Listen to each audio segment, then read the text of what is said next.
Hello guys, welcome back to my channel educator channel में आपका स्वागत है। तो कैसे आप लोग उम्मीद करते हैं अच्छे होंगे और अपने तैयारी में लगे हुए होंगे। मैं यहाँ पे आपके सामने कुछ टॉपिक्स रखना चाहूँगा, उस टॉपिक के बारे में बात करना चाहूँगा। मैं यहाँ पे क्लास 12 की मेरे चैनल के द्वारा हिस्ट्री, पॉलिटी और ज्योग्राफी की क्लासेस करवाई जाती है क्लास 12 की। इस पर मैंने जो है इस क्लासेस को स्टार्ट किया था, लेकिन मैं अपने टीम को पढ़ाना चाहता था, इसलिए मैंने 2 और एजुकेटर को मैंने जोड़ा। तो उनसे बातचीत हो रही है। इसके साथ ही आपकी क्लासेस को बेहतर देने के लिए, आपके क्लासेस को मतलब अच्छी पढ़ाई देने के लिए जो ज़रूरी है क्लास 12 की एग्जामिनेशन के साथ ही CUET की एग्जामिनेशन के लिए भी इम्पोर्टेंट है। उसको अकॉर्डिंग को देखते हुए जो भी बच्चे CUET का एग्जामिनेशन देंगे उसके अकॉर्डिंग भी हम इस तैयारी को बढ़ाने के लिए हम अपने तैयार करें। इस कारण से मैं लगभग 1 महीने से आपकी क्लासेस नहीं ले पा रहा था, तो उसके बाद ही मैं कुछ एग्जामिनेशन या कुछ अटकलें के कारण मैं आपकी क्लासेस में शामिल नहीं हो पा रहा था। अब बस आई होप आप सबों का सपोर्ट से 1 जून तक हम क्लासेस को स्टार्ट कर सकते हैं और आपके तैयारी में हम अपना एक गाइड दे सकते हैं, जिससे आप अपने तैयारी को आगे बढ़ाएं। तो चलिए हम बात करते हैं यहाँ पे कि हम यहाँ पे आपका वीडियो बनाने का ही मेरा मोटो है कि आज हम बताएं कि क्या स्कोर करने में क्या क्या गलतियाँ होती है जो जिससे बच्चे चाहकर भी स्कोर नहीं कर पाते। मेहनत करते हैं सब, लेकिन मेहनत के साथ साथ जो स्मार्ट स्टडी करेगा वही टॉपर या अच्छा स्कोर डिजर्व करेगा। टॉपर आना सिर्फ एक रिजल्ट नहीं होता, वो आपके मेहनत का एक फल होता है। आप जब एकेडमिक की तैयारी करके जब आगे जाते हैं तो आपको एक कॉन्फिडेंस लेवल बढ़ता है कि हम 12th की हैं। अब आपके पास जुनून बढ़ता है कि हम आगे भी सफलता पाएँ। तो इसी के साथ ही मैं यहाँ पे आप सबों से बात करना चाहूँगा। मैं स्पेशलिस्ट ह्यूमैनिटीज़ के बारे में बात करना चाहूँगा। देखिए, आपके पास कुछ मेजर पॉइंट्स के लेकर आप तैयारी को आगे बढ़ा सकते हैं, और जो बीत चुका है उसको आप वापस नहीं ला सकते। तो इसलिए मेरा कहना है कि आप कुछ टॉपिक्स पर ध्यान दीजिए, जिससे आप अपना स्कोर को बढ़ा सकते हैं। पहला नंबर होना चाहिए कि आपका जो सिलेबस है वो पूरा रूप से कंप्लीट हो जाना चाहिए। कंप्लीट कब तक हो जाना चाहिए? कंप्लीट आपका जो सिलेबस है वो लगभग 15 नवंबर तक या अक्टूबर के लास्ट तक आपको कंप्लीट हो जाना चाहिए। इससे क्या होगा कि आप आने वाला जो तैयारी होगी, जो आपका एग्ज़ाम बोर्ड के एग्जामिनेशन के बीच में जो आपका सिलेबस ख़त्म होने के बाद बीच में जो टाइम बचेगा, उसमें आप क्या कीजिएगा कि आप अच्छे तरीके से रिवाइज कीजिएगा, क्वेश्चन प्रैक्टिस कीजिएगा और एग्ज़ाम में आप बेटर एग्ज़ाम दे पाइएगा। तो इसके लिए सिलेबस कंप्लीट कैसे किया जा सकता है? देखिए, आप जहाँ कोचिंग पढ़ते हैं, आप कहीं भी ऑनलाइन बैचेस लिए होंगे, वहाँ से तैयारी हो रही है। अगर वहाँ लेट सेशन हो रही है तो आप यूट्यूब पे आ सकते हैं। यूट्यूब पे आप हमारे चैनल के माध्यम से पढ़ सकते हैं, या किसी भी एजुकेटर जो आपको अच्छा लगे उनसे आप पढ़ सकते हैं। आप फ्री ऑफ कॉस्ट इस तैयारी को आगे बढ़ा सकते हैं। बस आपके पास कंटेंट बढ़िया होना चाहिए। जो टीचर आपको पढ़ा रहे हैं उसके पास भी जो वो पढ़ा रहे हैं उसको कंटेंट वो अच्छा दे। तो चलिए, आपके सामने पहला मैंने रखा कि आपको सिलेबस कंप्लीट करना है। सिलेबस कंप्लीट करने के बाद आपको क्या करना है कि आप जिस तरीके से एक चैप्टर आप सिलेबस ख़त्म कीजिएगा कॉन्सेप्ट ऑफ क्लियर के साथ। कॉन्सेप्ट जब आपका क्लियर रहेगा तो आप जो NCERT की बुक है, या आप NCERT का बुक प्रीफर कर रहे होंगे, या भारती भवन का भी बुक एक तरह से मेरे अनुसार से बेस्ट प्रीफर होता है। मैंने अपने 12 की तैयारी में भारती भवन का यूज किया था। तो उसके जो क्वेश्चंस हैं उसको आपको प्रैक्टिस करना है। उसको प्रैक्टिस आप बुक को देखकर नहीं कीजिएगा। आपके पास कॉन्सेप्ट होगा, आपके पास नोट्स होगा, सारी चीज़ों को रिवाइज करके फिर आप एक टेस्ट के रूप में आप उस क्वेश्चन को प्रैक्टिस कीजिएगा और उस पर आप अपना बेस्ट दीजिएगा कि आप अच्छा कंटेंट डाल पाएँ, और कम शब्दों में लेकिन अच्छा। ये नहीं कि आप लगातार भर दें 3 पेज, ऐसा नहीं होता। आपके पास मैक्सिमम 150 लाइन लिखने का होता है। अगर आप 5 नंबर का लॉन्ग क्वेश्चन का बात करें तो, अगर शॉर्ट आंसर का बात करें तो आपके पास 50 से 60 वर्ड्स लिखने का होता है। तो इसमें आपके होना चाहिए कि आपके पास कि आप वहाँ पे ऐसा कंटेंट डालें जिससे एग्जामिनर इम्प्रेसिव हो। ये चीज़ें होंगी कि आपको क्वेश्चन प्रैक्टिस करना है, सिलेबस कंप्लीट करना है उस समय तक। अब क्या करना है? तो अब हमें क्या करना है कि उसके अकॉर्डिंग जो भी ऑब्जेक्टिव्स बनते हैं, खास करके बिहार बोर्ड के बारे में बात करूँगा। बिहार बोर्ड में क्या होता है कि आपके पास 100 ऑब्जेक्टिव होता है। 100 MCQs में आपको 50 MCQs करना होता है। उसी प्रकार सब्जेक्टिव में क्या होता है कि आपको 100 सब्जेक्टिव नंबर का होता है, उसको आप 50 सब्जेक्टिव करते हैं, तो आपका सब मिला के 100 नंबर का पेपर होता है। इसमें आपका 50 नंबर ऑब्जेक्टिव का होता है। इसलिए आपको क्या करना है कि आप जो चैप्टर पढ़ लिए उसका आपको ऑब्जेक्टिव देखना है। आप ऑब्जेक्टिव आप कहाँ देख सकते हैं? ऑब्जेक्टिव आप PIQ के माध्यम से देख सकते हैं। और आप कहिएगा तो मैं PIQ आपको, आप कमेंट अगर आपको PIQ चाहिए क्वेश्चन पेपर तो आप बताइएगा, हम आपको प्रोवाइड करवा दूँगा। ये वहाँ से कर सकते हैं, या आप किसी यूट्यूब चैनल के माध्यम से आप जब देखेंगे एग्जामिनेशन जब होता था उस समय ऑब्जेक्टिव प्रैक्टिस करवाई जाती थी, तो आप वहाँ से भी प्रैक्टिस कर सकते हैं। आपके जिस क्वेश्चन प्रैक्टिस करिएगा ऑब्जेक्टिव का, उससे आपका ऑब्जेक्टिव भी मजबूत होते चला जाएगा। देखिए, पहला मेन फैक्टर ऑब्जेक्टिव में यही कहूँगा कि आप याद नहीं कीजिएगा, याद कीजिएगा, आज याद हो जाएगा, कल याद हो जाएगा, लेकिन आप एग्जामिनेशन में भुलाने का आपके पास 50% चांसेस हो जाती है। इसलिए मैं कहूँगा आप कॉन्सेप्ट को समझिए, क्वेश्चन आंसर प्रैक्टिस कीजिए, उसके बाद आप यूट्यूब के माध्यम से या प्रीवियस ईयर क्वेश्चन के माध्यम से आप ऑब्जेक्टिव क्वेश्चन पर फोकस कीजिए।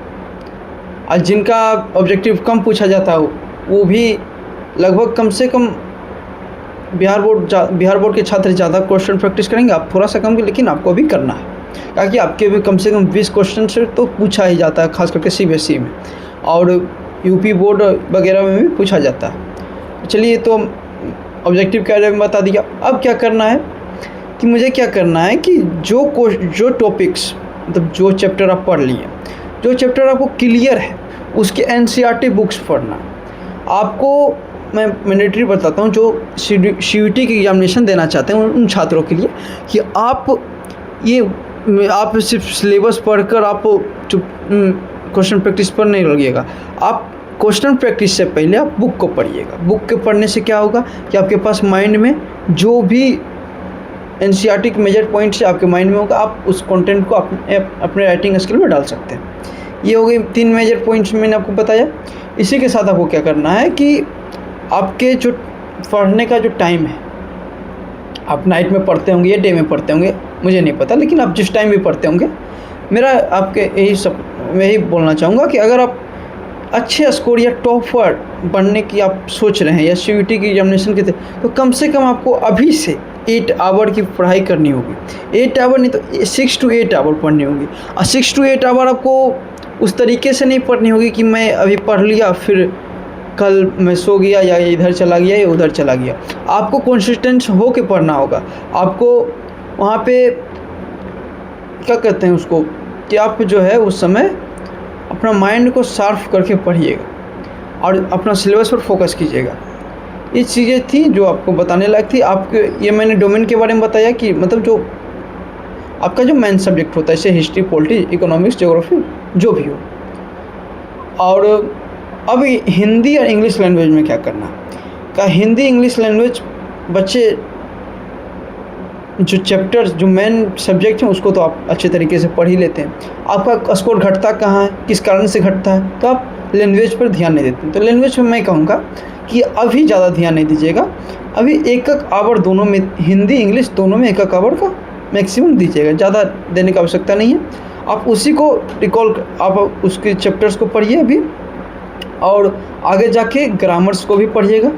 आप लोगों के लिए मैं ग्रामर्स का मेरे पास अच्छा एक नोट्स है, ग्रामर में आपको आगे जाके मैं खुद पढ़ाऊँगा, तो उसके लिए आप निश्चिंत रहिएगा। और अगर आपको नोट्स चाहिए तो आप हमें मैसेज कर सकते हैं या हमारे टेलीग्राम चैनल पर जुड़ के आप मैसेज कर सकते हैं। तो ये रही मेन मेजर पॉइंट्स कि आप क्या करिएगा। सिलेबस को कंप्लीट करना है, पहला नंबर।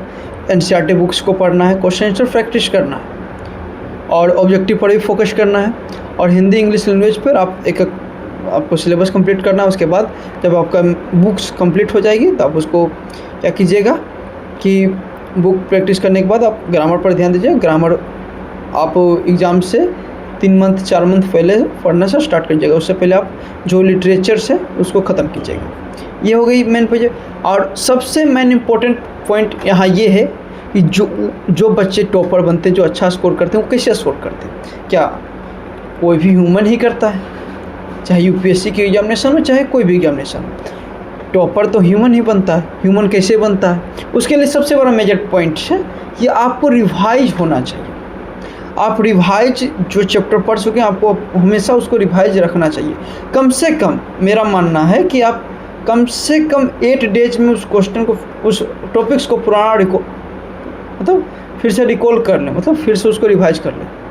इससे क्या होगा कि आपका जो टॉपिक्स है उससे माइंड से हटेगा नहीं और आपके पास बना रहेगा। आप उस पर अगर क्वेश्चन प्रैक्टिस करते जाइएगा और पीछे आपका रिवाइज भी होते जाएगा। इससे क्या होगा कि आप अपना जो है कॉन्सेप्ट को क्लियर रखिएगा और आगे आपके क्वेश्चन प्रैक्टिस में आपको कोई दिक्कत नहीं होगी। आपके कुछ ही 2-3 महीने बाद बिहार बोर्ड में शायद आपका गैस पेपर वगैरह आ जाएगा, उससे भी आप क्वेश्चन प्रैक्टिस कीजिएगा। उससे पहले आपका मेन फोकस होना चाहिए कि सिलेबस आप ख़त्म कीजिए। चलिए, ये जो मेन टॉपिक्स है इस तरीके से आप काम कीजिएगा।